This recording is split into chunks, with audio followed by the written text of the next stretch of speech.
இந்த நாளின் சத்தியத்தை நாம் தியானிப்பதற்கு முன்பதாய் கண்களை மூடி தலைகளை தாழ்த்தி ஒரு விசையை நாம் ஜெபிப்போம். பரிசுத்தமுள்ள பரலோகத்தின் ஆண்டவரே, இந்த தெய்வீக ஆராதனையிலும் வெறுமையாக்கி தெய்வ சமூகத்தில் அடியனை சமர்ப்பிக்கிறேன். இப்படி வார்த்தைகளை நானல்ல, நீர் ஆவியானவரை கொண்டு வெளிப்படுத்தி பேசுங்க. ஒவ்வொருவருடைய செவிகளிலும் இந்த வார்த்தைகள் விதைக்கப்படவும், கேட்கிற சத்தியங்கள் இருதயத்தின் ஆழத்தில் இருதயத்தை மாற்றுகிற சிந்தனைகளோடு பதிக்கப்படவும் கர்த்தர் நீர் கிருபை புரிந்துள்ள வேண்டும் என்று இயேசு கிறிஸ்துவின் இன்ப நாமத்தில் ஜெபிக்கிறோம் எங்கள் ஜீவனுள்ள நல்ல பிதாவே, ஆமென். சரி, இந்த நாளிலும் நாம் ஒரு புதிய தொடர்பாடமாக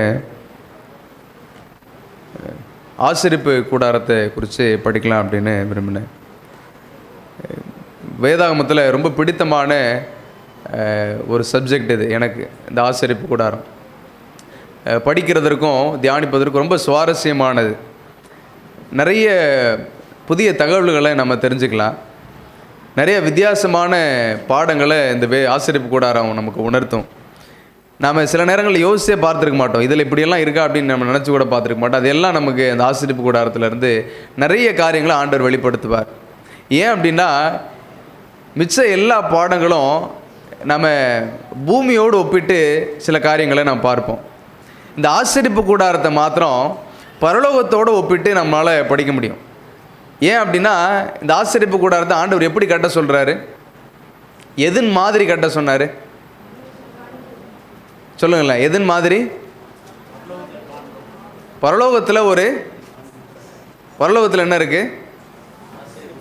இருக்கு பூமியில் ஒன்று கட்டணும். அது எப்படி கட்டணும்னு சொன்னார்?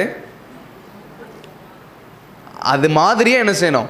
கட்டணும். பரலோகத்தில் எப்படி இருக்கோ அதே மாதிரியே கட்டணும். அடுத்து இதில் இருக்கிற ஒவ்வொரு இன்ஸ்ட்ரக்ஷன்ஸும், இந்த கூடாரத்தை எப்படி கட்டணும் அப்படின்ற முழுமையான டிசைனர் யார் அப்படின்னா கடவுள். என்ன எங்கே செய்யணும், எது எவ்வளோ நீளம் இருக்கணும், எவ்வளோ அகலம் இருக்கணும், எந்தெந்த இடத்துல எந்தெந்த பொருட்கள் இருக்கணும் அப்படின்ற எல்லாவற்றையுமே சொல்லிக் கொடுக்கறது யார்?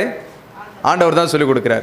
மோசேயின் இடத்துல சொல்லும்போது, நான் உனக்கு சொல்லித்தர மாதிரியே நீ எல்லாத்தையும் செய்ய, நான் என்னெல்லாம் சொல்லணும் அதை மட்டும் செய்ய, அதற்கு ஒன்றையும் கூட்ட வேணாம், ஒன்றையும் குறைக்கவும் வேணாம் அப்படின்றார். இந்த ஆசரிப்பு கூடாரம் வேதத்தில் மிக முக்கியமான ஒரு மையப்புள்ளி. இந்த ஆசரிப்பு கூடாரத்தோடு கனெக்ட் பண்ணாமல் நம்மளால் எதையுமே படிக்க முடியாது. வெளிப்படுத்தின தானியேல் தீர்க்க தரிசனங்கள் எவ்வளோ தூரத்துக்கு நமக்கு தெரியணும்னு விரும்புகிறோமோ அதை விட அதிகமாக ஆசரிப்பு கூடாரம் படித்தா அதை புரிஞ்சிக்கவே முடியும். ஆசரிப்பு கூடாரம் நமக்கு புரியலைன்னா தீர்க்க தரிசனங்களை நம்மளால் முழுமையாய் புரிந்து கொள்ள முடியாது. ஆக அவ்வளோ தூரத்துக்கு இந்த ஆசரிப்பு கூடார பாடத்தில் நிறைய மகிமையான விளக்கங்கள், நிறைய மகிமையான பாடங்கள் நமக்கு இருக்குது. எத்தனை பேர் இந்த ஆசரிப்பு கூடாரத்தை தியானிச்சிருக்கிறீங்க? ஆசரிப்பு கூடாரத்தை படித்து அதை தியானித்து பார்த்துருக்குறீங்களா?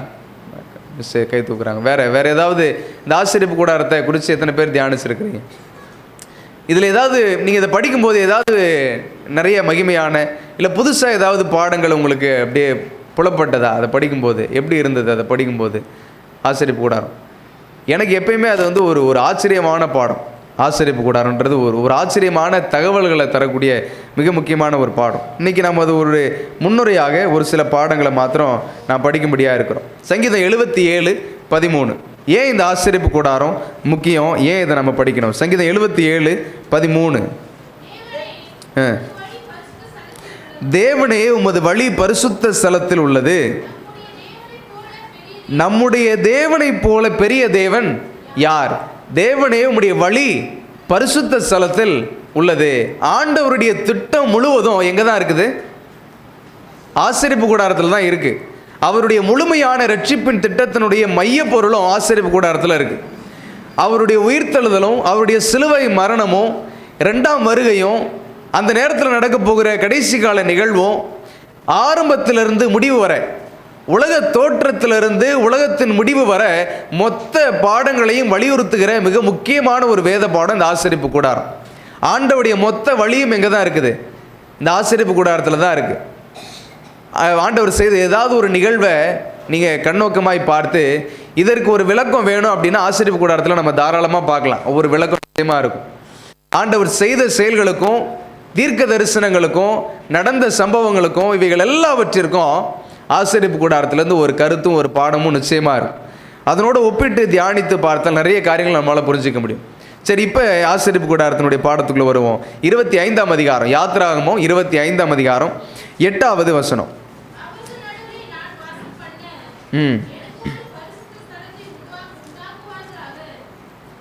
அவர்கள் நடுவிலே நான் வாசம் பண்ண எனக்கு ஒரு பரிசுத்த ஸ்தலத்தை. இந்த பரிசுத்த ஸ்தலம், இந்த ஆசரிப்பு கூடாரம் யாருக்காக உண்டாக்கப்பட்டது அப்படின்னா, ஜனங்களுக்காக அல்ல, தேவன் ஜனங்கள் மீது வைத்த அன்பினால தேவன் ஏற்படுத்த சொன்ன ஒரு கூடாரம் தான் இந்த ஆசரிப்பு கூடாரம். ஆண்டவர் பார்க்குறாரு, ஜனங்களும் ஆண்டவரும் ரொம்ப தூரத்தில் இருக்கிற மாதிரி தெரியுது. ஜனங்கள் ஆண்டவரோட ரொம்ப பெரிய கேப்போடு நிற்கிற மாதிரி தெரியுது. ஆண்டவர் சொல்றாரு, நான் உங்கள் பக்கத்தில் வந்து இருக்கணும், உங்களோட இருக்கணும், அதுக்கு நான் ஒரு ஆலயத்தை உங்கள் மத்தியில் கட்டணும் அப்படின்னு ஆண்டவர் விரும்பி ஆண்டவர் கட்டளையாய் கொடுத்து, நான் உங்கள் நடுவிலே வாசம் பண்ணுவதற்கு எனக்கு ஒரு பரிசுத்த ஸ்தலத்தை உண்டு பண்ணுவாயாக அப்படின்னு கட்டளை கொடுக்கிறார். அடுத்த வசனம் பாருங்க. நான் உனக்கு காண்பிக்கும் வாசஸ்தலத்தின் மாதிரியின்படியும் அதனுடைய எல்லா தட்டுமுட்டுகளின் மாதிரியின்படியும் அதை செய்வீர்களாக. என்ன சொல்றாருன்னா, சின்ன காரியத்திலிருந்து அதனுடைய எல்லா காரியத்திலையும் நான் உனக்கு என்ன வெளிப்படுத்துறனோ அதை மட்டும்தான் நீ செய்யணும் அப்படின்னு மோசேயின் இடத்துல ரொம்ப கட்டளையா, ரொம்ப ஒரே ஸ்டேட்மெண்ட்ல ஆண்டவர் முடிக்கிறார். இதை தவிர நமக்கு தெரியும், இப்போ ஒரு இன்ஜினியர் ஒரு டிசைன் கொடுக்குறாரு, ஒரு வீடு கட்டணும் அப்படின்னா இன்ஜினியர் ஒரு டிசைன் போட்டு கொடுப்பார். நம்ம அதை வாங்கி பார்த்துட்டு நமக்கு சில காரியங்கள் பிடிக்கலன்னா நம்ம என்ன செய்வோம், இது இப்படி இருந்தால் நல்லாயிருக்கும் அப்படின்ற அந்த டிசைனில் ஒரு மாற்றத்தை ஏற்படுத்தும். நம்முடைய பார்வையில் அது நல்லதாகி தோணும். சில நேரங்களில் இன்ஜினியர் அதெல்லாம் யோசிச்சிருப்பார், ஆனால் ஏதாவது ஒரு விதத்தில் அது நல்லா இருக்காது, இல்லை ஏதாவது ஒரு பாதிப்பு ஏற்படுன்றதுக்காக அதை விட்டுருந்துருக்கலாம். ஆனால் நாம் சில நேரங்களில் இல்லை இப்படி செய்ய வர்றதை நான் பார்த்துக்கிறேன் அப்படின்னு செஞ்சுட்டு நாலு பின்ன பிரச்சனை வந்தால் என்ன செய்வோம், நாம் புலம்புவோம். இன்ஜினியர்கிட்ட போய் கேட்போம், அன்றைக்கே நீங்கள் சொல்லியிருக்கலாம்ல அப்படின்னு நம்ம எல்லாம் கேட்போம். இந்த கூடாரத்தில் அந்த எந்த பிரச்சனையும் வர்றதுக்கு ஆண்டவர் அனுமதியை கொடுக்கல. மனித சிந்தனைக்கு அங்கே இடமே கிடையாது, நம்ம யோசனைக்கு அங்கே இடமே கிடையாது. ஏன் அப்படின்னா இது மொத்தமாக கடவுளுடைய திட்டம். அப்போ கடவுள் சொல்றாரு, நான் என்ன சொல்கிறேனோ அதை மட்டும் செய்ய. இருக்கிற தட்டுமுட்டுகள், உள்ளே இருக்கிற ஒவ்வொரு பாத்திரங்கள், ஒரு சின்ன உறுப்பாகிலும் ஒரு சின்ன நட்டு ஸ்க்ரூவாக இருந்தாலும் அது எப்படி செய்யணுமோ, அது எப்படி செயல்படுத்த வேண்டுமோ அதை நான் சொல்கிற மாதிரி தான் நீ செய்யணும் அப்படின்றத ஆண்டவர் நேர்த்தியாய் மோசேக்கு வெளிப்படுத்தினார். 25ஆம் அதிகாரம் 1லிருந்து 7வது வசனம் வரையும் நம்ம படிக்கும்போது இந்த ஆசரிப்பு கூடாரத்தை கட்டுகிறதுக்கு ஆண்டவர் கட்டளை இட்ட முதல் பணி என்ன அப்படின்றத படிக்கிறோம். 2வது வசனம் வாசிங்க. எனக்கு காணிக்கையை கொண்டு வரும்படி அவர்களுக்கு சொல்லு, மனப்பூர்வமாய் உற்சாகத்துடன் கொடுப்பவன் எவனோ அவனிடத்தில் எனக்கு காணிக்கையை வாங்குவீர்களாக. இதில் ரொம்ப சுவாரஸ்யமான ஒரு தகவல், இந்த ஆசரிப்பு கூடாரத்தை கட்டுறதுக்கு முன்னாடி எப்படி ஆரம்பிக்கப்படுது அப்படின்னா, கூடாரமே கட்டலை, இங்கே என்ன வேலையை ஆரம்பிக்கலை. முதல்ல ஆண்டவர் என்ன செய்ய சொல்கிறாருன்னா, போய் காணிக்கைகளை கலெக்ட் பண்ண சொல்கிறார், காணிக்கைகளை வாங்க சொல்கிறார். காணிக்கைகளை யார் இடத்துல வாங்க சொல்கிறார் அப்படின்னா, உற்சாகத்துடன் கொடுப்பவன் எவனோ, மனப்பூர்வமாய் உற்சாகத்துடன் கொடுப்பவன் எவனோ அவனிடத்தில் எனக்கு காணிக்கையை வாங்குவீர்களாக. முதல் காரியம், தேவனுடைய ஆலயத்தை கட்டுறதுக்கு முன்னாடி ஏற்படுத்தப்பட வேண்டிய ஒரு முக்கியமான தீர்மானம் என்ன அப்படின்னா, நான் ஆண்டவரிடத்தில் எல்லாவற்றையும் தற்பிரதிஷ்டையோடு ஒப்பு கொடுக்கணும். எனக்குண்டான எல்லாமே என்னால் உண்டானதல்ல, இவைகளெல்லாம் தேவன் எனக்கு கொடுத்தது என்பதில் நமக்கு முழுமையான ஒரு தீர்மானம் இருக்கணும். ஆலயத்தை கட்டுறதுக்கு முன்னாடி எது அவசியம்னா தற்பிரதிஷ்டை முதல்ல அவசியம். அப்போ எதை நம்ம நிர்வாகம் பண்ணுறதுக்கு முன்னாடியும் எதை நம்ம ஆரம்பிக்கிறதுக்கு முன்னாடியும் முதல்ல நமக்கு என்ன உணர்வு இருக்கணும்னா தற்பிரதிஷ்டையின் எண்ணங்கள் நமக்கு இருக்கணும். ஆண்டவரே, இப்போ நம்ம கட்ட போகிறது இந்த ஆலயம், இந்த ஆலயத்தினுடைய செயல்பாடுகள், இதில் என்னுடைய கடமை என்னுடைய செயல்பாடு என்று ஒன்றுமே இல்லை, இவைகளெல்லாம் உம்மால் ஏற்படுத்தப்பட்டது, நான் வெறும் கருவிதான் அப்படின்ற ஒரு ஆவி நமக்குள்ளே இருக்கணும். முதல்ல ஆலயம் கட்டுறதுக்கு முன்னாடி, இந்த ஆலயத்தை கட்டணும்னு ஆரம்பிக்கும் போது ஆண்டவர் அவங்களுக்கு சொல்கிற பாடம், போய் காணிக்கைகளை சேகரிக்கணும் அப்படின்றது. என்னென்ன காணிக்கைகள் அப்படின்றதே ஆண்டவர் சொல்கிறார். 3வது வசனம் வாசிங்க. நீங்கள் அவர்களிடத்தில் வாங்க வேண்டிய காணிக்கை ஆவன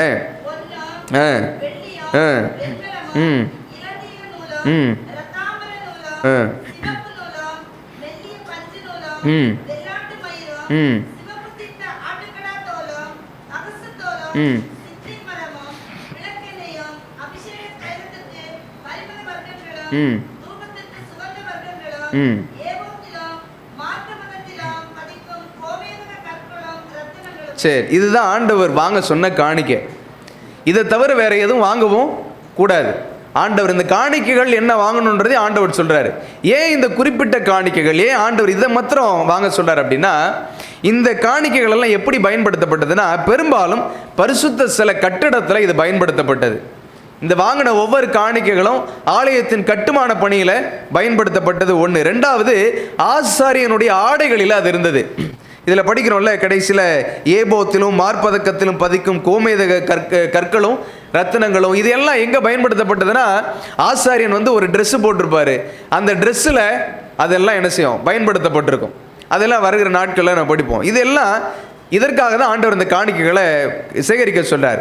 மூணாவது, ஆலய பராமரிப்பிலும் அது உபயோகப்படுத்தப்பட்டது. இந்த காணிக்கைகளை வச்சு தான் முதல்ல ஆலய கட்டுமான பணிகள் துவங்கினது. ரெண்டாவது, ஆசாரியனுடைய வஸ்திரத்தில் அந்த காணிக்கைகளுடைய செயல்பாடுகள் இருந்தது. மூன்றாவது, ஆலயத்தில் ஏதாவது சீரமைப்பு செய்ய வேண்டும் அப்படின்னா அதுக்கும் இந்த காணிக்கைகளை வச்சு தான் என்ன செய்வாங்க. இதற்கு எல்லாவற்றிற்கும் பயன்படும்படியாகத்தான் ஆண்டவர் இந்த காணிக்கைகளை முதலாவது வாங்க சொன்னார். அதுலேயும் மிக முக்கியமான, நம்ம முதல்ல சொன்ன மாதிரி, காணிக்கைகளை கொடுப்பதற்கு எந்த இருதயம் முழுமையான ஆயத்தத்தோடு இருக்கிறது என்பதை ஆண்டவர் என்ன செய்கிறார், பார்க்கிறார். ஆலயத்தை கட்டுறதுக்கு முன்னாடி எந்த ஆத்மா தற்பிரதிஷ்டையோடு தேவனை நோக்கி வருகிறது அப்படின்றத ஆண்டவர் பார்க்கிறார். எவ்வளவு உதாரத்துவமாக நம்ம கடவுளுக்காக கொடுக்குறோம் அப்படின்றத ஆண்டவர் பார்க்கிறார். எவ்வளவு எதிர்பார்ப்புகள் இல்லாமல், எனக்கு ஆண்டவர் என்ன செய்வார் கொடுத்தா அப்படின்ற கேள்விகள் எல்லாம் இல்லாமல், எனக்கு எல்லாவற்றையும் கொடுத்திருக்கிறது ஆண்டவர், அவருக்கு நான் திரும்ப செலுத்தணும் அப்படின்ற முழுமையான ஈடுபாடோடு யார் கொடுக்கிறார் என்பதை ஆண்டவர் பார்க்கிறார். அந்த தற்பிரதிஷ்டையின் எண்ணத்தோடு முதல்ல இந்த காணிக்கைகள் கொடுக்கப்படுகிறது. இந்த காணிக்கைகளை வைத்து ஆலய கட்டுமான பணிகள் துவங்க ஆரம்பிக்கணும். ஆலய கட்டுமான பணிக்கு முன்னாடி ஆண்டவர் என்ன செய்கிறார் அப்படின்னா, அடுத்து 10வது வசனம், 25ஆம் அதிகாரம் 10வது வசனம்.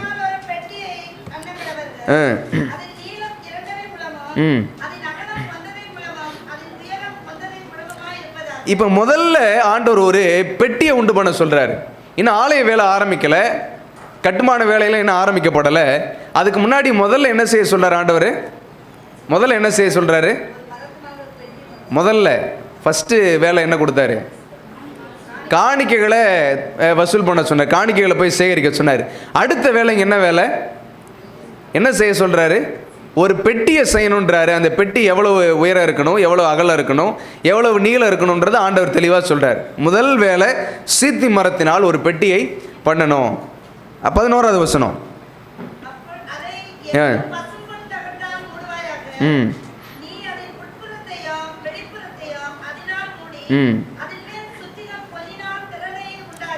எப்படி செய்யணும், அந்த பெட்டி எப்படி செய்யணுன்றத கொஞ்சம் கொஞ்சமாக சின்ன சின்ன பாயிண்ட்டாக ஆண்டவர் சொல்கிறார். ஒரு காரியத்தையும் மனுஷனாக செய்கிறதுக்கு ஆண்டவர் இடம் கொடுக்கவே இல்லை. உள்ளே எப்படி இருக்கணும், வெளியில் எப்படி இருக்கணும், மேல் பகுதி எப்படி இருக்கணும், எல்லாவற்றையும் ஆண்டவர் நேர்த்தியாக மோசேக்கு வெளிப்படுத்துகிறார். 16வது வசனம். இப்போ அந்த பெட்டியில் முதல்ல என்ன வைக்க சொல்கிறார் ஆண்டவர்? சாட்சி பிரமாணம். அது என்னது? சாட்சி பிரமாணம்னா என்னது? 10 கட்டளை. இந்த 10 கட்டளையை முதல்ல எங்கே வைக்க சொல்கிறார்? அந்த பெட்டியில் வைக்க சொல்கிறார். பாருங்க, இந்த ஆர்டர் எப்படி ஆண்டவர் ஏற்படுத்துகிறார் பாருங்க. ஒரு ஆலயத்தை கட்டுறதுக்கு ஆண்டவர் எப்படி ஆர்டர் ஏற்படுத்துகிறாருன்னா, முதல்ல காணிக்கைகளை சேகரிக்க சொல்கிறார். இந்த காணிக்கைகள் தற்பிரதிஷ்டையை குறிக்கிறது. எப்படி காணிக்கையை நம்ம உதாரத்துவமாய் கடவுளுடைய வேலைக்காக கொடுக்குறோமோ, அதே மாதிரி என்னை காணிக்கையாக கடவுளுக்குன்னு படைக்கணும் அப்படின்ற உணர்வை அதை நமக்கு கொடுக்குது. எப்படி என்னுடைய பணங்களும் ஆசிகளும் ஆசீர்வாதங்களும் தேவனால் உண்டானது என்பதை உணர்கிறோமோ, அதே மாதிரி நானும் தேவனால் உண்டாக்கப்பட்டவன், நானும் தேவனுடைய ஆசீர்வாதம் தான் என்பதை நம்ம என்ன செய்யணும்? உணரணும்.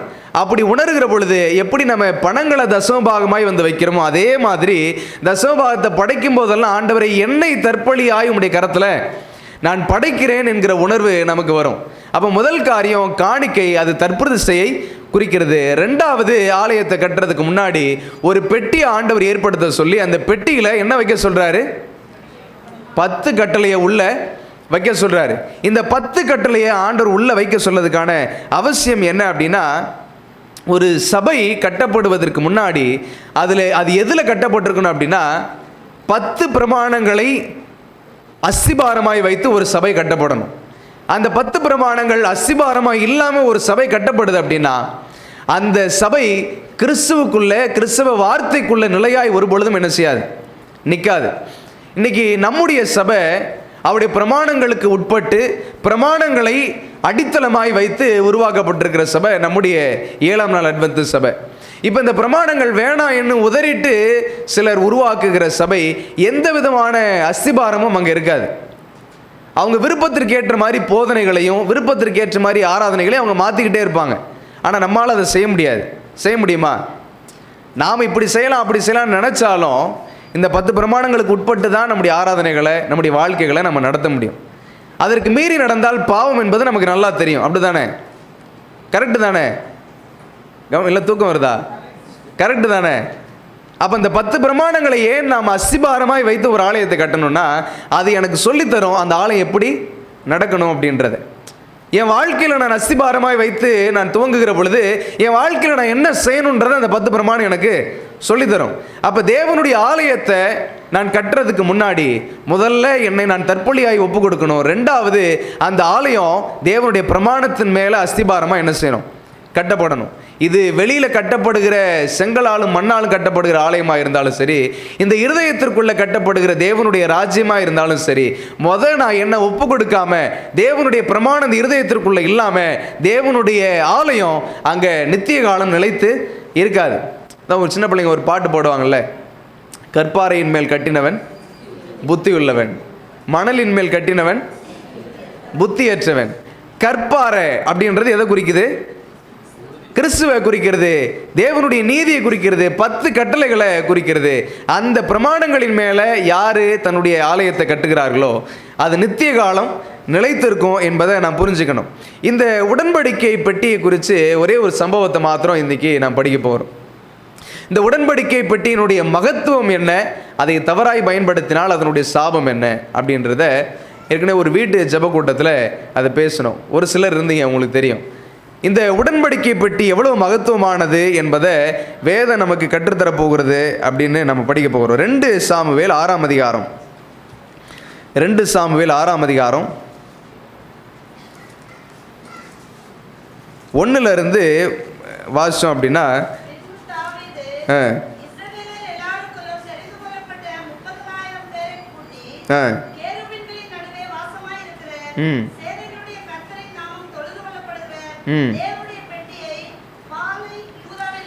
தேவனுடைய பெட்டியை பாலை யூதாவிலிருந்து கொண்டு வரும்படி அவனும் அவனோடு இருந்த அந்த ஸ்தலத்தாரும் எழுந்து போய்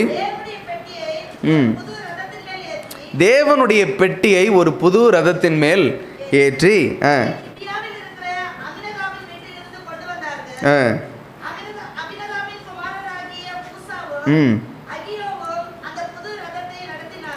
சரி, இந்த சம்பவம் நமக்கு நல்லா தெரியும். உடன்படிக்கை பெட்டியை கொண்டு வந்துட்டு இருக்கிற சம்பவம். தாவீது தன்னுடைய பட்டணத்திற்கு உடன்படிக்கை பெட்டியை கொண்டு வரணும்னு விரும்பி உடன்படிக்கை பெட்டி எப்படியாவது நம்முடைய பட்டணத்துக்கு கொண்டு வரணும்னு ஆசைப்படுறாரு. அதை கொண்டு வர்றதுக்கு ஒரு சில திட்டங்களை தீட்டி அதை உள்ளே கொண்டு வர்றதுக்கு முயற்சி எடுக்கிறார். இந்த திட்டங்களை தீட்டும் போது தாவீது என்னெல்லாம் பிளான் போடுறாரு அப்படின்றத படிக்கிறோம். 3வது வசனத்தில் தேவனுடைய பெட்டியை ஒரு புது ரதத்தின் மேல் ஏற்றி அதை கிபியாவில் இருக்கிற அபினதாவின் வீட்டிலிருந்து கொண்டு வந்தார்கள். அபினதாவின் குமாரராகிய ஊசாவும் அகியோவும் அந்த புது ரதத்தை நடத்தினார்கள். இந்த ஊசான்ற பெயரை கேட்ட உடனே உங்களுக்கு நினைவு வந்திருக்கும் அது என்ன சம்பவம் அப்படின்றது. என்ன சம்பவம் யாராவது சொல்லுங்களேன், என்ன நடக்குது? ஊசா பெட்டியை தொடுறாரு, ஆண்டவர் அடிக்கிறாரு. ஊசா அந்த இடத்துல என்ன செய்கிறாரு? மறித்து போயிடுறார். அப்படி தானே? ஊசா அந்த இடத்துல மறித்து போயிடுறார். இன்றைக்கி அதே கேள்வி தானே நான் திரும்ப கேட்கணும்னு ஆசைப்பட்றேன். ஏன் ஆண்டவர் ஊசாவை அடித்தார்? ஏன் ஆண்டவர் ஊசாவை அடித்தார்? ஒரு மனுஷனாக நாம் நின்று யோசித்து பார்க்கும்போது உடன்படிக்கை பெட்டியை கொண்டு வந்துட்டு இருக்கும்போது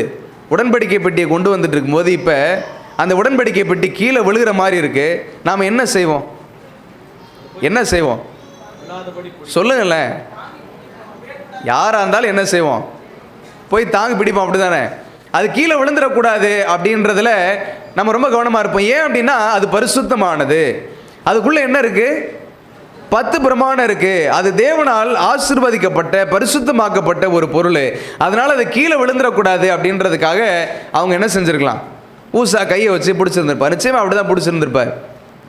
அப்போ நம்முடைய நிலையிலேருந்து யோசிச்சு பார்க்கும்போது ஏன் ஆண்டவர் அடித்தார்? ஊசா நல்லது தானே செஞ்சார்.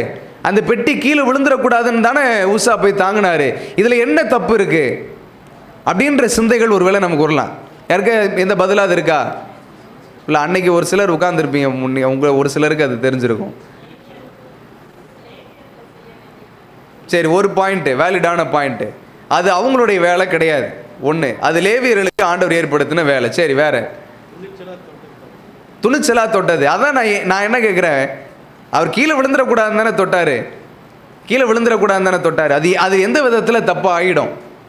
எந்த விதத்தில் தப்பு? ஆண்டவர் தொடக்கூடாதுன்னு சொன்னார்.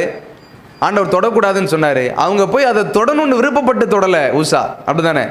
அந்த பெட்டியை போய் நான் தொடணும், தொட்டு பார்க்கணும், அதை தொட்டு ஆண்டவர் என்னை அடிச்சிருவான்னு சொல்கிறாரு. தொட்டு தான் பார்ப்போமே ஆண்டவர் அடிக்கிறாரா இல்லையா பார்ப்போமேன்னு போய் என்ன செய்யலை, தொடலை. கீழே விழுந்துடக்கூடாதுன்னு போய் தாங்கி பிடிக்கிறார், அப்படி தானே? கீழே விழுந்துடக்கூடாதுன்னு போய் தாங்குறாரு. இது எந்த விதத்தில் துணிகரமாயிருது? இதில் எந்த விதத்தில் துணிகரம் வெளியில் வருது?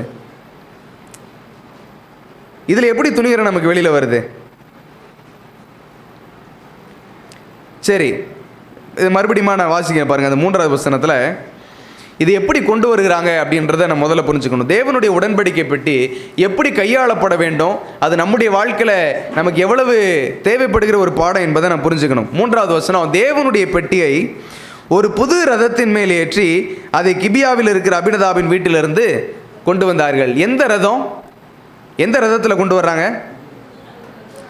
புது ரதத்தினால, புது ரதத்தின் மேலே அந்த உடன்படிக்கையை பெட்டி ஏற்றி என்ன செய்கிறாங்க, கொண்டு வருகிறாங்க. ஏன் ஆண்டவர் ஊசாவை அடித்தார் என்பதற்கு காரணங்களை நான் படிச்சோன்னா, யாத்திராமம் 25ஆம் அதிகாரம், மறுபடியும் அதே அதிகாரத்துக்கு வாங்க. யாத்திராமம் 25ஆம் அதிகாரத்தில் இப்போ மறுபடியும் தொடர்ந்து வாசிங்க 13வது வசனத்திலிருந்து.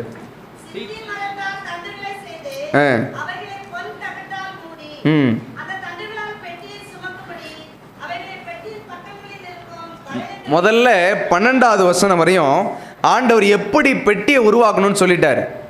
கரெக்டா? 12வது வசனம் வரையும் பெட்டி எப்படியெல்லாம் செய்யணும், உள்ளே எப்படி இருக்கணும், வெளியில் எப்படி இருக்கணுன்றதெல்லாம் ஆண்டவர் சொல்லிட்டு 13வது வசனத்தில் சொல்கிறாரு, சீத்தி மரத்தால் தண்டுகளை செய்து அவைகளை பொன் தகட்டால் மூடி. ஒரு தண்டுகளை செய்ய சொல்கிறாரு, அது மூடி பொன் தகடினால் இருக்குன்றால். 14வது வசனம், அந்த தண்டுகளால் பெட்டியை சுமக்கும்படி அவைகளை பெட்டியின் பக்கங்களில் இருக்கும் வளையங்களிலே பாய்ச்ச கடவாய். பெட்டி இருக்குதுன்னா அந்த பெட்டியினுடைய இருபுறமும் வளையங்கள் இருக்கும். அந்த பெட்டியினுடைய இருபுறமும் வளையங்கள் இருக்கும். அந்த வளையத்திற்கு இடையில 2 தண்டுகள் என்ன செய்யப்பட்டிருக்கும், பாய்ச்சப்பட்டிருக்கும். இருபுறமும் 2 தண்டுகள் பாய்ச்சப்பட்டிருக்கும். இந்த தண்டுகளால் தான் அவங்க என்ன செய்யணும், அந்த பெட்டியை சுமக்கணும். எப்படி சுமக்கணும்? அந்த பெட்டியை தண்டுகளால் சுமக்கணும். தாவீது எப்படி கொண்டு வர்றாரு? தாவீது எப்படி கொண்டு வர்றாரு? அதுக்கு என்ன பெயர் இருந்துச்சு அந்த வசனத்தில்? எப்படி கொண்டு வந்தார்? புது ரதத்தின் மேலே என்ன செய்தார், ஏற்றி கொண்டு வர்றார் புது ரதத்தில். ஆனால் ஆண்டவர் என்ன கட்டளை கொடுக்குறாரு? நான் தான் முதலே சொன்னேன், இந்த ஆசரிப்பு கூடார மொத்த கண்ட்ரோலும் கடவுள் ஒருவரை தவிர வேறு யாருக்குமே கிடையாது. இதை முழுக்க எப்படி கையாளணும், எப்படி செயல்படுத்தணும் அப்படின்றது தேவன் ஒருவரை தவிர எந்த மனுஷனுக்கும் ஆண்டவர் அதிகாரம் கொடுக்கல. மோசையாலேயே செய்ய முடியலை, தாவீது எம்மாத்திரம், ஊசா எம்மாத்திரம், அப்படி தானே? மோசேக்கே ஆண்டவர் அந்த அனுமதியை கொடுக்கல. யார் மூலமாக அந்த ஆலயத்தை கட்டுறதுக்கு சொன்னாரோ அவருக்கே அந்த அனுமதியை கொடுக்காத பொழுது இவர்களுக்கு எந்த விதத்தில் அதை மாற்றுவதற்கு உரிமை இருக்கும்? அந்த உரிமை ஆண்டவர் யாருக்குமே கொடுக்கல. அதனால தான் தேவனுடைய ஆலயத்தில் செய்யப்படுகிற எந்த நிகழ்வாக இருந்தாலும் தேவனுடைய நாமத்தின் மகத்துவத்திற்கே அன்றி நம்முடைய விருப்பத்திற்கு ஏற்றபடி அது இருக்கணும். நம்ம ஒரு பொழுது என்ன செய்யக்கூடாது, நினைக்கவே கூடாது. அதனால தான் ஒரு ஆலயம் உடன்படிக்கை பெட்டியின் மேலே 10 பிரமாணத்தை அஸ்திபாரமாய் வைத்து கட்டப்பட்டால் ஒழிய சபை ஒழுக்கத்தில், கர்த்தருடைய நியதியில் அது இருக்காது. இது இருந்தால் தான் அந்த நியதியும் அந்த ஒழுக்கமும் அந்த சபைக்குள்ளேயும் தனிப்பட்ட ஆத்மாக்குள்ளேயும் இருக்கும். இப்போ இவங்க நினைக்கிறாங்க உடன்படிக்கை பெட்டியை நம்ம ரொம்ப கிராண்டாக கொண்டு வரணும்னு நினைக்கிறாங்க. ஆண்டவர் அந்த பெரிய அலங்காரத்தையும் ஆடம்பரத்தையும் ஆண்டவர் என்ன செய்யலை, விரும்பலை. நம்ம இடத்துல இருந்து ஆண்டவர் பெரிய ஆடம்பரத்தையும் பெரிய அலங்காரத்தையும் விரும்புறது கிடையாது. நம்ம எவ்வளவு பணங்களை, எவ்வளவு ஆசிகளை நம்ம கொட்டி வந்து கொடுத்தாலும் ஆண்டவர் எதிர்பார்க்கிறது முதல்ல சிம்பிளான ஒரு விசுவாசம், எளிமையான ஒரு கீழ்ப்படிதல். அவருடைய வார்த்தைக்கு மீறின எந்த விதமான அலங்காரங்களும் ஆடம்பரங்களும் கர்த்தர் ஒரு பொழுதும் அதை விரும்புறதே கிடையாது. இவங்களை பொறுத்தளவுக்கு நினைக்கலாம் ஆண்டவர் கட்டளை போட்டார் தோளில் சுமக்க சொல்லி. ஆனால் நான் சொல்கிறேன், ரதத்தின் மேலே என்ன செய்யுங்க, கொண்டு வாங்க சொல்கிறேன்.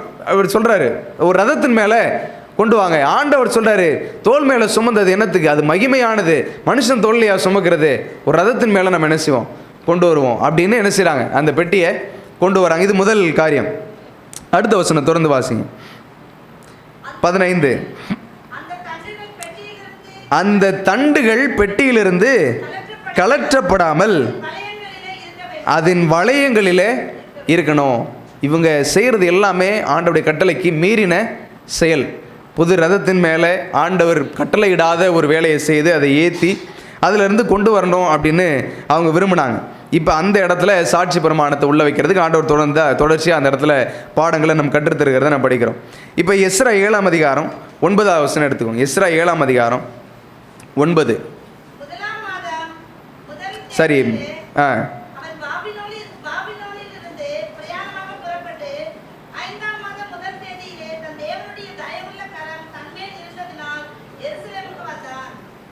சரி, இந்த எருசலேமின் பாதிப்பை எஸ்ரா புஸ்தகத்தில் இவங்க வழிநடத்தி வருகிற பாதைகளையும் நம்ம உணர்ந்து பார்த்தோம்னா, எஸ்ராவினுடைய இந்த அணுகுமுறையில் எஸ்ரா இப்போ இஸ்ரவேல் ஜனங்களை பாபிலோன்லேருந்து வழி நடத்திட்டு வரும்போது இந்த ரெண்டுத்துக்கும் ஒரு வித்தியாசத்தை பார்க்குறோம். தாவீதினுடைய அணுகுமுறைக்கும் இங்கே எஸ்ராவினுடைய அணுகுமுறைக்கும் ஒரு வித்தியாசத்தை நம்மளால் பார்க்க முடியும். எஸ்ரா முழுமையான வழிபாட்டுகளும் எஸ்ராவினுடைய முழுமையான ஈடுபாடுகளும் தேவனுடைய கற்பனைகளை மட்டுமே சார்ந்திருந்தது. வேறு எந்தவித மனித செயல்பாடுகளுக்கும் எஸ்ரா இடம் கொடுக்கல.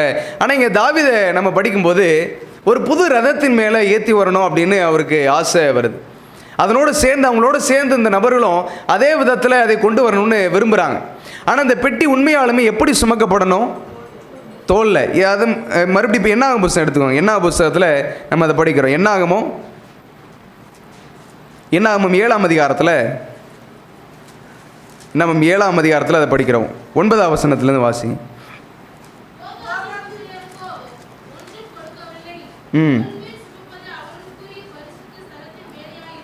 இப்போ இந்த பெட்டியை சுமக்க வேண்டியது யாருக்கு ஆண்டவர் கொடுத்துருக்கிற வேலை? யாருக்கு? கோகாத்தின் புத்திரருக்கு ஆண்டவர் கொடுத்துருக்கிற வேலை தான் பெட்டியை சுமக்கிற வேலை.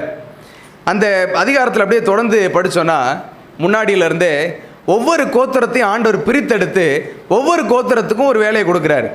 ஒரு சில கோத்திரங்களுக்கு ஆடுகளை கொடுக்குறாரு, மாடுகளை கொடுக்குறாரு, ஒட்டகங்களை கொடுக்குறாரு, எல்லாமே நிலப்புலங்களை எல்லாம் ஆண்டவர் கொடுக்குறாரு ஒவ்வொருத்தவங்களுக்கும். ஆனால் அந்த கோகாத்தின் புத்திரருக்கு ஒன்றுமே கிடையாது. அவங்க பிரயாணப்படுறதுக்கு அவங்களுக்கு கழுதைகளோ ஒட்டகங்களோ ஆடு மாடுகளோ ரதங்களோ எதுவுமே கிடையாது. அவங்க என்ன செய்யணும்னா தேவனுடைய பெட்டியை தன்னுடைய தோள் மேலே சுமந்து என்ன செய்யணும், நடந்து தான் போகணும். எங்கே போனாலும் தேவனுடைய பெட்டியை தோள் மேலே சுமந்து நடந்து போகணும். இது எதை குறிக்குது அப்படின்னா, நம்முடைய ஒவ்வொரு செயல்பாடுகளும் தேவனுடைய கற்பனைகளுக்கு உட்பட்டதாக இருக்கணும். தோள் எதை குறிக்குதுன்னா நம்முடைய வேலையை குறிக்குது. தோள் எதை குறிக்குது? பைபிள் ஒவ்வொன்றுத்துக்கும் ஒரு கருத்து இருக்குது. எப்படி நெற்றி சிந்தனையை குறிக்குதோ, கை ஒரு வேலையை குறிக்குது, அந்த மாதிரி தோளும் நம்ம செய்ய வேண்டிய வேலையை, நம்முடைய கடமைகளை என்ன செய்யுது, குறிக்கிறது. தோளில் சுமக்கிறது அப்படின்னா அது என்னுடைய கடமை. பெட்டியை தோளில் சுமப்பது கோகாத் புத்திரருக்கு ஆண்டவர் கொடுத்துருக்கிற கடமை. அந்த கடமையை வேற யாரும் மாற்றி செய்யக்கூடாது. அப்போ ஆண்டவர் கோகாத் புத்திரருக்கு ஒன்றுமே கொடுக்கல, தோள் மேல் சுமப்பதே அவர்களுக்குரிய பரிசுத்த ஸ்தலத்தின் வேலையாய் இருந்தது. ஒன்றுமே கொடுக்கல, இது மட்டும்தான் இருக்குது அப்படின்னா ஆண்டவர் சொல்கிறார், இதை விட மகத்துவமான ஆசீர்வாதம் உனக்கு வேறு எதுவுமே கிடையாது. நீ கண்ணுக்கு முன்னாடி பார்க்கலாம், அவன் முன்னாடி ஆடுகளோடு ஒரு புத்திரர் இருப்பாங்க, மாடுகளோடு ஒரு புத்திரர் இருப்பாங்க, ஒட்டகங்களும் கழுதைகளினாலும் ஆசிகளாலும் அந்தஸ்துகளால் நிரப்பப்பட்ட நிறைய ஜனங்கள் உன்னை சுற்றி இருப்பாங்க. ஆனால் உனக்கு ஒன்றுமே கிடையாது. ஆனால் நீ என்ன செய்யணும், தோளில் பரிசுத்தமான உடன்படிக்கை பெட்டியை சுமக்கணும். எது ஆசீர்வாதம்? எது ஆசீர்வாதம்? தோள் மேல் சுமப்பது தான். ஆனால் மனுஷனுடைய கண்கள் எப்படி அதை பார்க்கும்? மனுஷனுடைய கண் எதை பார்க்கும்? இப்போ இவங்க தோளில் சுமந்துட்டு இருக்கும்போது பார்க்குறாங்க, இவங்க எல்லாம் அவங்களுடைய சொந்த வேலையை செய்கிறாங்க. ஆனால் ஆண்டவர் அவங்களுக்கு எல்லா ஆசைகளையும் கொடுத்துருக்கிறாரு. அவங்க விருப்பத்துக்கு செய்கிறதுக்கு ஆண்டவர் அவங்களுக்கு இடம் கொடுத்துருக்கிறாரு, நிலம் கொடுத்துருக்கிறாரு, மாடு கொடுத்துருக்காரு, ஆடு கொடுத்து எல்லாம் கொடுத்துருக்காரு. ஆனால் நான் அவர் வேலையை செய்கிறேன், எனக்கு ஒன்றுமே இல்லை, வெறுங்காலில் நடக்கணும், அந்த பெட்டியை தோளில் சுமந்து நடக்கணும், அந்த வலியும் வேதனை எனக்கு தான் தெரியும் அப்படின்னா அந்த ஆசீர்வாதத்தை நம்மளால் என்ன செய்ய முடியாது, உணர முடியாது. வெளியில் இருக்கிற ஜனங்கள் எல்லாம் சொல்லுவாங்க, இந்த சபைக்கு போய் நீ என்னத்தை பார்த்த, இந்த சபையில் போய் உனக்கு என்ன கிடைச்சது, இந்த சபையினால் உனக்கு என்ன மாற்றம் ஏற்பட்டதுன்னு கேட்பாங்க. ஆனால் தோளில் சுமக்கிறவங்களுக்கு தான் அந்த ஆசீர்வாதம் என்ன செய்யணும் தெரியணும், உணர்ந்து பார்க்கணும். வெளியில் நிறைய பேர் நிறைய வித்தியாசமாக சொல்லுவாங்க. நம்ம யோசித்து பார்க்கலாம், ஒன்றுமே இல்லாதவனுக்கு எல்லா ஆசீர்வாதமும் கிடைக்குது, பெட்டியை தோளில் சுமக்கிறவனுக்கு எனக்கு ஒன்றுமே கிடைக்கலையே நம்ம நினைக்கலாம். ஆனால் ஆண்டவர் சொல்லாரு, உனக்கு ஒன்றுமே தேவை இல்லை, இதை சுமக்கிறவனுக்கு வேற எதுவுமே தேவை கிடையாது. இந்த உடன்படிக்கை பெட்டியை தன்னுடைய வாழ்க்கையில் அஸ்திபாரமாய் வைத்திருக்கிற எந்த ஆத்மாவுக்கும் ஆண்டவர் வேற எதையுமே கொடுக்கறது கிடையாது. இது ஒன்றையே சந்தோஷமாக எந்த ஆத்மா முழுமையான ஈடுபாடோடு செய்கிறதோ அந்த ஆத்மா தேவனுக்கு பிரியமான ஆத்மாவாக இருக்கும். அவங்களுடைய ஆசீர்வாதங்கள் எல்லாம் பின்னாடி வருகிற நாட்களில் நம்ம தொடர்ச்சியாக நம்ம படிக்கலாம். அப்போ இந்த கோகாத் புத்திரருக்கு மாத்திரம்தான் அந்த வேலையை செய்கிறதுக்கு ஆண்டவர் அனுமதி கொடுத்தாரு. ஆனால் இவங்க என்ன பண்ணுறாங்க, புது ரதத்தில் அந்த உடன்படிக்கை பெட்டி ஏற்றி கொண்டு வருகிறாங்க. 2 சாமுவேல் 6ஆம் அதிகாரம் எடுத்துக்கோங்க. 2 சாமுவேல் 6ஆம் அதிகாரம் 10வது வசனத்துலேருந்து நம்ம வாசிப்போம். 2 சாமுவேல் 6.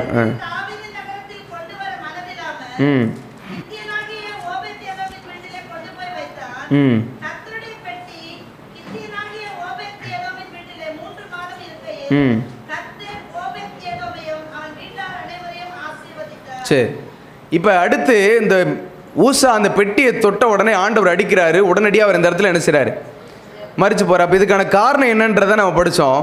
இதுக்கான காரணம் என்ன, ஊசா பெட்டியை தொட்டது மாத்திரம் காரணம் கிடையாது.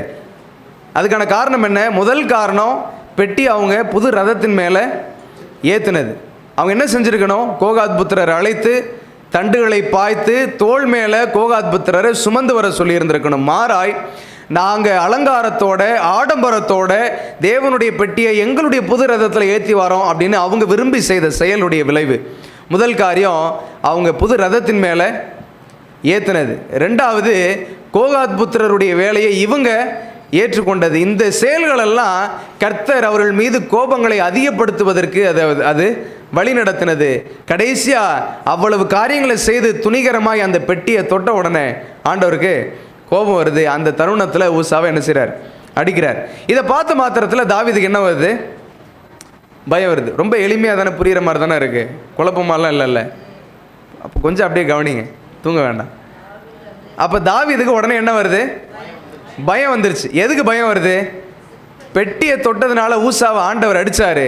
இன்றைக்கி அது என் வீட்டுக்குள்ளே என் ஊருக்குள்ளே வந்துருச்சுன்னா நானும் செத்து போயிடணும் அப்படின்ற ஒரு பயம் என்ன செஞ்சுருக்கலாம், தாவீதுக்கு வந்திருந்துருக்கலாம். உடனே என்ன செய்கிறாங்கன்னா, அந்த பெட்டி இங்கே வர வேண்டாம், அந்த பெட்டி அங்கேயே இருக்கட்டும்ட்டாங்க. பாருங்கள், ஒரு 10 பிரமாணத்தை பார்த்தா எவ்வளோ பயம் வருது பார்த்தீங்களா. 10 கட்டளைனாலே நமக்கு என்ன தான் வருது, பயம்தான் வருது. ஏன் பயம் வருது, அதை கையாள முடியாதவன் அதை தப்பாக கையாளுகிற பொழுது வருகிற சாபத்தை நாம் பார்க்கும்போது என் வாழ்க்கையில் அது சாபமாயிருமோ நம்ம நினைக்கிறோம். வித்தியாசம் புரியுதா உங்களுக்கு? இன்றைக்கி வெளிஜனங்கள் அந்த 10 பிரமாணத்தினுடைய மகத்துவத்தை தெரியாமல் தப்பான விதத்தில் அதை கையாளுகிற பொழுது வருகிற சாபங்களை நான் பார்க்கும்போது என் வீட்லேயும் அந்த சாபம் வந்துருமோன்னு நினச்சி நேக நேரத்தில் 10 பிரமாணத்தை நம்ம உள்ளே விடுறதே கிடையாது. இந்த 10 பிரமாணத்தை உள்ளே விடுறதில்லை. அதான் தாவீது சொல்கிறார், அந்த பெட்டி இங்கே வர வேணாம், அந்த பெட்டி அங்கேயே இருக்கட்டும்ன்றார். அந்த பெட்டி எங்கே கொண்டு போகப்பட்டது, 10வது வசனத்தில் படித்தோம். கீத்தியன் ஆகிய ஓபேத் ஏதோமின் வீட்டில் கொண்டு போய் வச்சாங்க. அந்த ஓபேத் ஏதோமினுடைய வீட்டில் வச்சு இப்போ எப்படி மாறுது, அது ஆசீர்வாதமாய் மாறுது. ஒருவனுக்கு அது சாபம், இன்னொருத்தனுக்கு அது நம்பினவனுக்கு ஆசீர்வாதம், நம்பாதவனுக்கு அது சாபம். கீழ்ப்படிந்தவனுக்கு ஆசீர்வாதம், கீழ்ப்படியாதவனுக்கு ஆண்டவர் அலங்காரத்தை ஆடம்பரத்தை விரும்புறது கிடையாது. நல்லா கவனிச்சுக்கணும். சபையில் நம்ம எந்த செயலை செய்கிறதா இருந்தாலும் எவ்வளவு தாழ்மையோட எவ்வளவு கீழ்ப்படிதலோட ஒழுக்கமாக செய்யணுமோ அவ்வளோ கீழ்ப்படிதலோடு நம்ம என்ன செய்யணும். எந்த அலங்காரத்தையும் ஆண்டவர் விரும்புறது கிடையாது. நீங்கள் புது ரதத்தில் உடன்படிக்கையை பெட்டி ஏற்றணும்னு ஒரு பொழுது நம்ம என்ன செய்யக்கூடாது, நினைக்கக்கூடாது. நாம் நினைக்கலாம் அது புது ரதம், ஆடம்பரம், அலங்காரம், எல்லாரும் வியந்து பார்க்கும்போது ரொம்ப பிரம்மாண்டமாக இருக்கும், அதனால் நம்ம செய்கிறோம் நம்ம நினைக்கலாம். அதெல்லாம் ஆண்டவர் எதிர்பார்க்கல. இன்றைக்கி ஒரு கோயிலில் ஒரு திருவிழான்னா ஊர் ஃபுல்லாக லைட்டு கட்டி பாட்டை போட்டு ஆரவாரம் பண்ணி எந்த பணி யாரையும் செய்ய விடாமல் எல்லாருக்கும் தொந்தரவாக வச்சு ஏதாவது ஒன்று செய்கிறாங்க அப்படின்னா அதே மாதிரி ஒரு செயலை நான் செய்யணும், அதை விட பிரம்மாண்டமாக எல்லோரும் பார்க்குற மாதிரி நான் செய்யணுன்ற அவசியம் கிடையாது. நம்முடைய செயல்கள் அவருடைய பிரமாணங்களுக்கு உட்பட்டு இருக்குது, அவ்வளோதான் ஆண்டவர் நம்மகிட்ட பார்க்குறார். அந்த செயல்கள் அவருடைய பிரமாணங்களுக்கு உட்பட்டு இருந்தாலே போதும், நம்முடைய சாட்சி, நம்முடைய ஜீவியம் அநேகரை சத்தியத்துக்குள்ளே என்ன செய்யும்? வழி நடத்தும். இதை தவிர நம்ம எதையுமே ரொம்ப பிரம்மாண்டமெல்லாம் செய்ய வேண்டிய அவசியமே கிடையாது.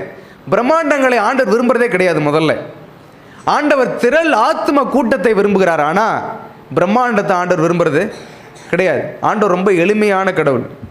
ஆண்டவர் ரொம்ப எளிமையான கடவுள். அதான் இஸ்ரவேலுக்கு ஆண்டவர் கட்டளை கொடுக்கும்போது கூட, நீங்கள் எனக்காக மலையின் மேல் ஏறி மரங்களை வெட்டி கொண்டு வந்து எனக்காக ஒரு ஆலயத்தை கட்டுங்கள், அதன் பேரில் நான் பிரியமாய் இருக்கிறேன்.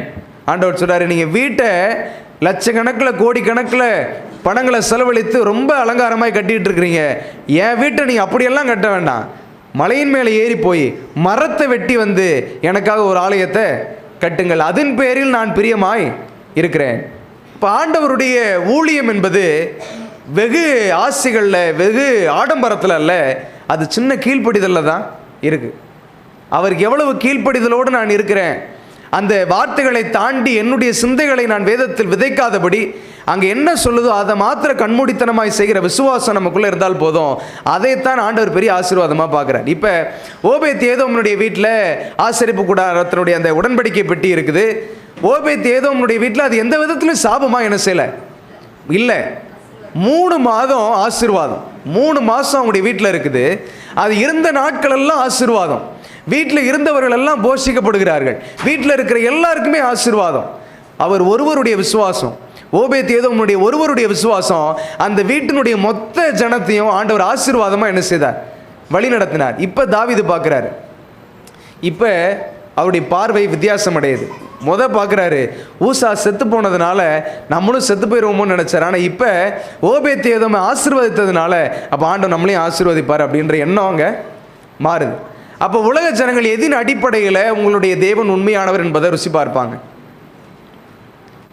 சொல்லுங்களேன். உலக ஜனங்கள் எதின் அடிப்படையில் நம்முடைய தேவன் உண்மையானவர் என்பதை ருசி பார்ப்பாங்க?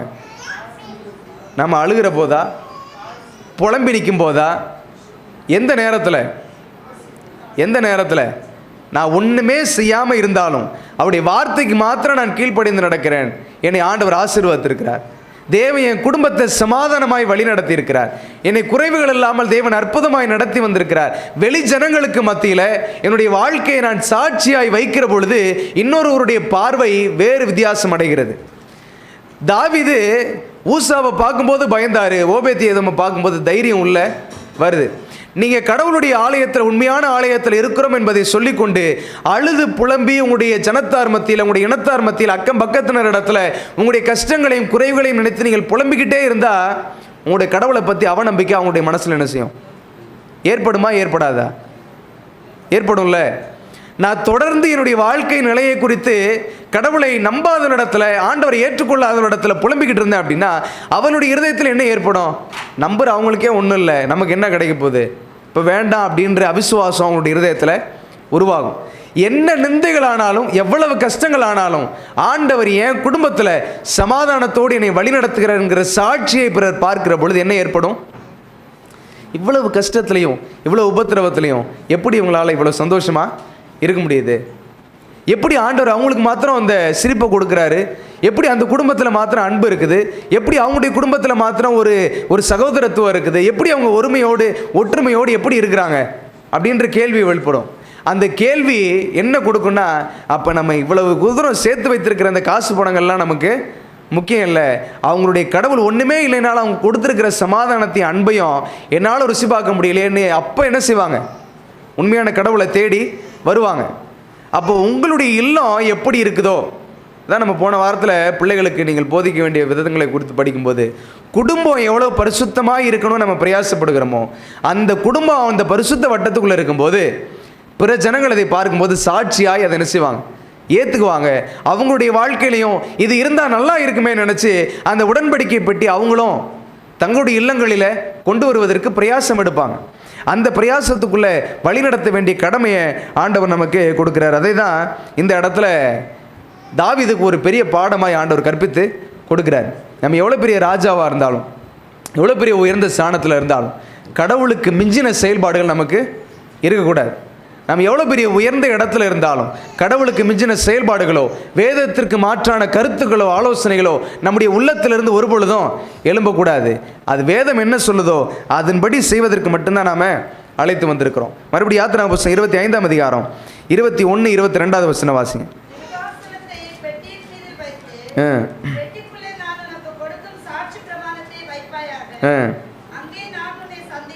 அங்கே நான் உன்னை சந்திப்பேன். கிருபாசனத்தின் மீதிலும் சாட்சி பெட்டியின் மேல் நிற்கும் 2 நான் இஸ்ரவேல் புத்திரருக்காக உனக்கு கற்பிக்க போகிறவைகளை எல்லாம் உன்னோடே சொல்லுவேன். அந்த உடன்படிக்கை பெட்டியினுடைய மூடிதான் தேவனுடைய சிம்மாசனம். அந்த உடன்படிக்கை பெட்டியினுடைய மூடிதான் கிருபாசனம். அதுதான் தேவனுடைய சிம்மாசனம். அங்கே தான் தேவன் என்ன செய்திருக்கிறாரு? உட்கார்ந்திருக்கிறார். இஸ்ரவேல் ஜனங்களுக்கு தேவன் எங்கே இருந்து தன்னை வெளிப்படுத்தினார்னா அந்த உடன்படிக்கையின் பெட்டியின் மேலே. அதுதான் அஸ்திபாரம். அந்த உடன்படிக்கை பெட்டி தான் அஸ்திபாரம். தேவன் உட்கார்ந்திருக்கிற நாற்காலியும் தேவன் உட்கார்ந்திருக்கிற சிம்மாசனமும் அதுதான். தேவன் உங்கள் இருதயத்தில் இருக்காரா? தேவன் உங்கள் இருதயத்தில் இருக்காரா? எதில் உட்கார்ந்திருக்கிறாரு? எதில் உட்கார்ந்திருக்கிறாரு? 10 பிரமாணம் உள்ள இருக்குதா? 10 பிரமாணம் உள்ள இருக்குதா? உடன்படிக்கை பெட்டி நம்ம இருதயத்துக்குள்ள இருக்கா? கேளுங்க. உடன்படிக்கை பெட்டி இருதயத்திற்குள்ள இல்லாம ஆண்டவர் எங்க உட்கார்ந்திருப்பாரு? அவருடைய சிம்மாசனம் எது? அந்த உடன்படிக்கை பெட்டியினுடைய மூடி, அதான் கிருபாசனம். அந்த உடன்படிக்கை பெட்டிக்கு மேலதான் ஆண்டவர் உட்கார்ந்திருந்து இஸ்ரவேல் ஜனங்களோட இடைபடுவேன், இஸ்ரவேல் ஜனங்களை வழி நடத்துவேன், உங்களை ஆலோசனை செய்து உங்களை நேர்த்தியான பாதையில் நல்ல விதத்தில் காணான கொண்டு போய் சேர்ப்பேன் அப்படின்னு ஆண்டவர் ஏற்படுத்தின சிம்மாசனம் அந்த கிருபாசனம். உடன்படிக்கை பெட்டியினுடைய மூடி. இன்னைக்கு உடன்படிக்கை பெட்டி நம்முடைய இருதயத்திற்குள்ள இல்லை. 10 பிரமாணத்தினுடைய செயல்பாடுகள் இந்த இருதயத்திற்குள்ள இல்லைன்னா கடவுள் அங்க இல்லை. அப்படிதானே? கடவுள் இருப்பதற்கு இருப்பிடத்தை ஏற்படுத்தாமல் கடவுள் அங்கு வாசமாக இருக்கிறார் என்று சொல்லுகிற வார்த்தைகள் எல்லாம் வெறும் மாய்மாலம். அதில் உண்மை கிடையாது. வாய் பிதற்றத்தில் நம்ம என்ன வேணாலும் சொல்லலாம். ஆண்டவர் என் கூட இருக்கிறார், ஆண்டவர் என்னை வழி நடத்துகிறார் அப்படின்னு என்ன சொன்னாலும் இல்லை. கடவுளுடைய சிம்மாசனத்தை ஏற்படுத்தாமல் கடவுளுடைய முழு வழி நடத்துதலும் நம்ம இடத்துல இருக்காது. நம்ம நிறைய நேரங்களில் தோற்று போகிறதுக்கான காரணம் அதுதான். வேற ஒருத்தன் இடத்துல சாபம் ஏற்படும் போது நம்ம இருதயத்தில் நம்ம ஆண்டோடைய கற்பனைகளை வைக்கிறதுக்கு நம்ம விரும்புறது கிடையாது. உதாசனமாக துணிகரமாக நிறைய காரியங்களை நம்ம செய்கிறோம். ஆண்டோடைய பிரமாணங்களுக்கு மீறின செயல்பாடுகள் நிறைய நம்முடைய இருதயத்தில் இருக்குதான்னு ஆண்டவர் சொல்லாரு, நான் உங்களோடு வாசம் பண்ணுறதுக்கு எனக்கு ஒரு பரிசுத்த ஸ்தலத்தை உண்டாக்கணும். இந்த இடத்துல இருந்து தான் நான் உங்களோட என்ன செய்வேன்? வெளிப்படுவேன்றார். இந்த இடம் உடன்படிக்கை பெட்டியினுடைய இந்த இடத்துல இருந்து தான் நான் உங்களோடு இடைபடுவேன் என்கிற ஒரு பெரிய பாடத்தை ஆண்டவர் நமக்கு புகட்டுறார். இப்போ இந்த ஆசரிப்பு கூடாரத்தினுடைய நோக்கம் இதுதான். முதல் தீர்மானம் ஆலய கட்டுறதுக்கு முன்னாடி நடந்த காரியங்கள். முதல்ல ஆண்டவர் காணிக்கைகளை சேகரிக்க சொன்னார். அது தற்பிரதிஷ்டையை குறித்தது. எனக்குண்டானது எதுவுமே என்னுடையதல்ல, இது எல்லாம் தேவன் எனக்கு கொடுத்தது என்கிற முழுமையான அர்ப்பணிப்பின் ஆவி நம்மிடத்தில் உருவாக வேண்டும்.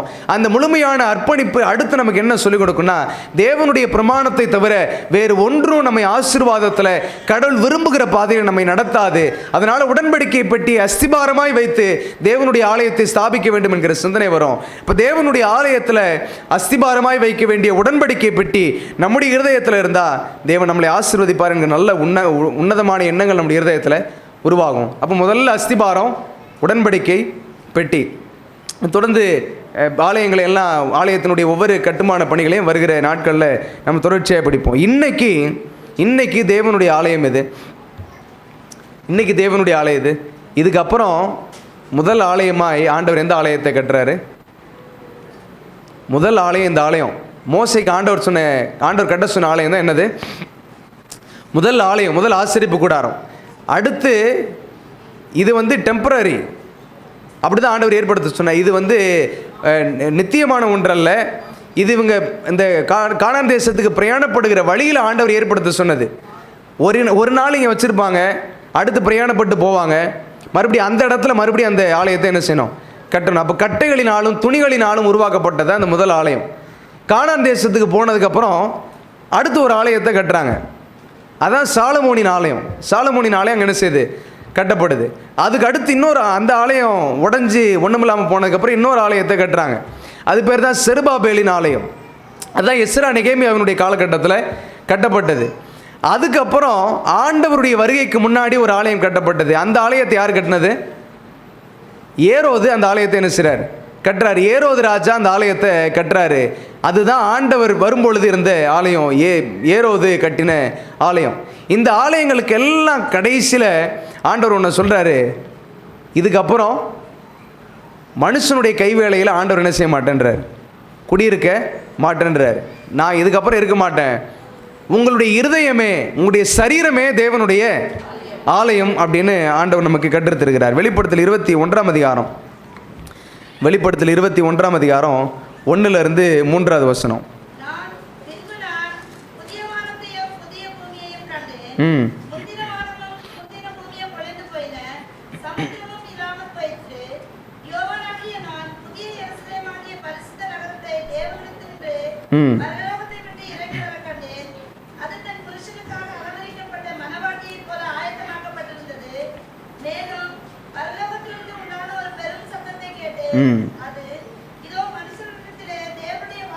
அது என்ன சொல்லுது? இதோ மனுஷனிடத்துல தேவனுடைய வாசஸ்தலம் இருக்கிறது, அவர்களிடத்திலே அவர் வாசமாயிருப்பார். ஆசரிப்பு கூடாரத்தை கட்டும் போது ஆண்டவர் என்ன சொல்றாரு?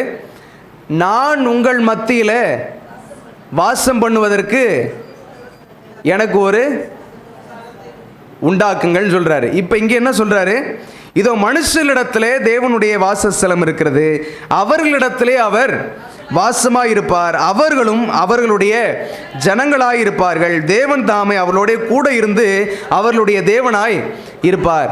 இதுக்கப்புறம் இந்த கட்டுமான பணிகளை அல்ல, ஆண்டவர் நம்மை அவருக்கு உகந்த, அவருக்கு விரும்பின ஒரு ஆலயமாய் நம்ம என்ன செய்தார்? தெரிஞ்சுக்கிட்டார். அப்ப இந்த ஆசரிப்பு கூடாரத்தை ஆண்டவர் எப்படி கட்டணும்னு சொன்னாரோ அதனுடைய வழிநெருகில நம்ம யோசித்து பார்க்கும் பொழுது முதல்ல ஆலயத்தை கட்டுறதுக்கு முன்னாடி என்னிடத்துல தற்பிரதிஷ்டை இருக்குதா அப்படின்றது முதல் கேள்வி. நான் தேவனிடத்தில் எனக்கு உண்டான எல்லாமே என்னுடையதல்ல, ஆண்டவரே நீர் கொடுத்தது, அதை நீர் எடுத்தாலும் உமக்கு ஸ்தோத்திரம் என்று சொல்லி எல்லாவற்றையும் கடவுளிடத்தில் ஒப்பு கொடுக்கிறோமா? அது முதல் காரியம். ரெண்டாவது, உடன்படிக்கை பெட்டி எப்படி அஸ்திபாரமாய் ஆசரிப்பு கூடாரத்துக்கு இருந்தது, அது மாதிரி இன்னைக்கு என் வாழ்க்கையில் 10 பிரமாணத்தை அடிப்படையாய் வைத்து தேவனுடைய ஆலயத்தை என்னுடைய இருதயத்தில் கட்டுகிறனா என்பது ரெண்டாவது கேள்வி. இந்த இரண்டும் நேர்த்தியாய் நடந்தது அப்படின்னா தேவன் நம்முடைய இருதயத்தில் வாசமாய் இருக்கிறார். அன்னைக்கு இஸ்ரவேல் ஜனங்கள் இடத்துல சொன்ன அதே கட்டளையை, அதே வாக்குறுதியை இன்னைக்கு நம்ம இடத்துல சொல்றாரு. அந்த ஆசரிப்பு கூடாரம் தேவனுடைய வாசஸ்தலமாக இருந்தது. அது மாதிரி சொல்றாரு, மனிதர்களிடத்துல தேவனுடைய வாசஸ்தலம் இருக்கிறது, அவர்கள் மத்தியில் அவர் வாசம் பண்ணுகிறார் என்று ஆண்டவர் சொல்லுகிறார். நம்முடைய இருதயத்தில் ஆண்டவர் வாசம் பண்ணுகிறார். அவர் இருக்கையின் சிம்மாசனம், கிருபாசனம், அது தேவனுடைய உடன்படிக்கை பெட்டியின் மூடியாக இருக்கிறது. அந்த அஸ்திபாரத்தோடு இந்த இருதயத்தில் தேவனுடைய ஆலயம் ஸ்தாபிக்கப்பட்டிருக்கிறதா என்கிற உணர்வு, கேள்வி நமக்குள்ள உருவாகணும். கடைசியாக ஒரே ஒரு வசனம், யோவான் 1ஆம் அதிகாரம் 14வது வசனம். யோவான் 1ஆம் அதிகாரம் 14.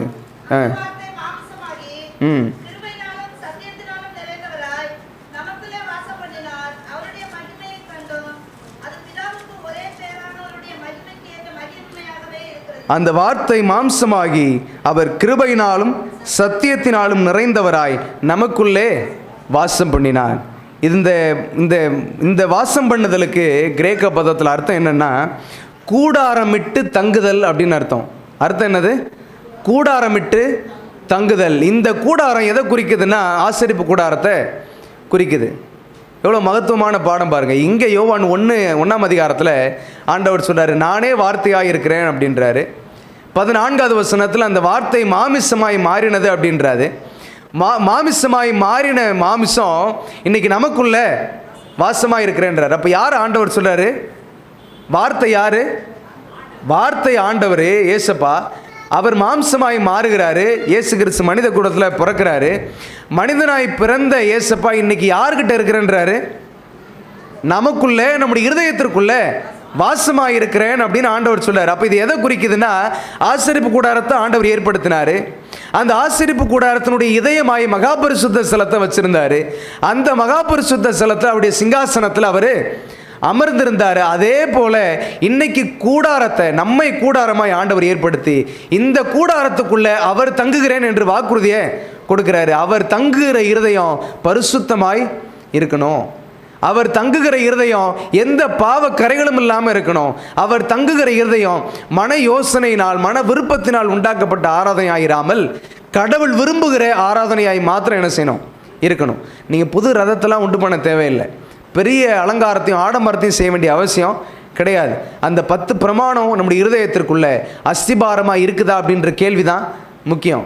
அந்த ஆலயத்தினுடைய கட்டுமான பணிகளை அஸ்திபாரமாய் இருந்த உடன்படிக்கை பெட்டி இன்றைக்கு என் வாழ்க்கையில் அஸ்திபாரமாய், என்னுடைய இருதயத்தில் அஸ்திபாரமாய் கர்த்தர் வருகிற பொழுது அவர் உட்காருகிறதற்கு சிம்மாசனத்தோட ஆயத்தமாக இருக்கிறதா என்கிற கேள்வியோடு நாம் இந்த நேரத்தில் கடந்து போகணும். வார்த்தையாய் அவர் நமக்குள்ளே வாசம் பண்ணினார். அவர் கூடாரமிட்டு தங்கி இருக்கிறார். இந்த இருதயத்திற்குள்ளே அவர் கூடாரமிட்டு தங்கி இருக்கிறாரு. அப்போ இந்த இருதயத்துக்குள்ளே எல்லாமே இருக்கணும். பரிசுத்த ஸ்தலத்தில் என்ன இருந்ததோ, வெளி பிராகாரத்தில் என்ன இருந்ததோ, பரிசுத்த ஸ்தலத்தில் என்ன இருந்ததோ, மகா பரிசுத்த ஸ்தலத்தில் என்ன இருந்ததோ, இது எல்லாமே எங்கே இருக்கணும்? என் இருதயத்திற்குள்ளே இருக்கணும். அந்த வெளி பிராகாரத்தில் என்ன இருந்தது அதை மட்டும் வரிசையாக அப்படி சொல்லுங்க முடிச்சிடும். வெளி பிராகாரத்தில் என்ன இருந்தது? தண்ணீர் தொட்டி இருந்தது. அடுத்து என்ன இருந்தது? பலிபீடம் இருந்தது. தன்னை முற்றிலுமாய் அறிக்கை செய்து ஒப்பு கொடுத்து, ஆண்டவரே நான் செய்ததெல்லாம் பாவம், இந்த பாவத்திலிருந்து நீர் என்னை விடுவையும் சொல்லி அந்த பலிபீடத்தில் நம்மளை முதல்ல என்ன செய்யணும்? அர்ப்பணிக்கணும். முதல்ல அந்த பலிபீடத்தில் நம்மளை அர்ப்பணிக்கணும். அடுத்து பரிசுத்த ஸ்தலத்துக்குள்ள என்னெல்லாம் இருக்குது? பரிசுத்த ஸ்தலத்தில் சமூகத்தப்ப மேஜை இருக்குது. அது தேவனுடைய 2 சிங்காசனத்தை குறிக்குது. ஒன்று பிதாவினுடைய சிம்மாசனம், இன்னொன்று குமாரனுடைய சிம்மாசனம். 2 அடுக்குகளாக எத்தனை அப்பம் இருந்தது? மொத்தம் எத்தனை அப்பம்? மொத்தம் 12 அப்பம். எத்தனை அடுக்குகளாக இருந்தது? 6 2 அடுக்குகளாக இருந்தது. அது 2 சிம்மாசனம். ஒன்று பிதாவினுடையது, இன்னொன்று குமாரனுடையது. பரிசுத்த ஸ்தலத்தில் அவருடைய வேலை அது குறித்தது. அடுத்து வேற என்ன இருந்தது? குத்து விளக்கு இருந்தது. 7 பொன் குத்து விளக்குகள் இருந்தது. வேற என்ன இருந்தது? வேற என்ன இருந்தது? தூப பீடம் இருந்தது. இது பரிசுத்த ஸ்தலத்தில் இருந்தது. இதுக்கெல்லாம் விளக்கத்தை ஒவ்வொரு நாள் படிப்போம். குத்து விளக்கு இருந்துச்சு. அடுத்து தூப பீடம் இருந்தது. இந்த இதில் 3ல் ரொம்ப முக்கியமானது அந்த தூப பீடம். அடுத்து மகாபரிசுத்த ஸ்தலத்தில் என்ன இருக்குது? அதுதான் இன்றைக்கி நம்ம படித்தோம். மகாபரிசுத்த ஸ்தலத்தில் உடன்படிக்கை பெட்டி, அந்த பெட்டிக்குள்ளே 10 பிரமாணம், கோல், மண்ணா வைத்திருந்த பொற்பாத்திரம், இதை வச்சு அதுக்கு ஒரு மூடி ஆண்டவர் ஏற்படுத்தினார். அந்த மூடியின் பெயர் தான் என்னது? கிருபாசன மூடி. அதுக்கு 2 புறத்துலையும் என்ன இருந்தது? 2 கேருபீன்கள் இருந்தாங்க. தேவனுடைய சிம்மாசனம் அந்த நடுவில் இருந்தது. அங்கேருந்து நான் உங்களோட வாசம் பண்ணுவேன் அப்படின்னு ஆண்டவர் சொன்னார். இப்போ இந்த முழு ஆசரிப்பு கூடாரத்தையும் யோசித்து பார்த்து, அந்த ஒவ்வொரு பாடமும் நம்ம கற்பித்து தருகிற நிகழ்வுகள் எல்லாம் யோசித்து பார்த்து, இன்றைக்கி எனக்குள்ளே அந்த கூடாரம் இருக்குது. ஆண்டவர் சொல்கிறாரு, அந்த வார்த்தை உடைய இருதயத்திற்குள்ளே வாசம் பண்ணுகிறது. அந்த வாசம் பண்ணதுக்கு அர்த்தம் கூடாரமிட்டு தங்கிறது. அந்த கூடாரத்தினுடைய ஒவ்வொரு அவயங்களும், ஒவ்வொரு அவயத்தின் செயல்பாடுகள் இன்றைக்கி எனக்குள்ளே இருக்குதா என்கிற கேள்வியோடு நம்மை அர்ப்பணிப்போம். தேவன் நம்முடைய இருதயத்தில் வாசம் பண்ணுவாராக. ஆமென்.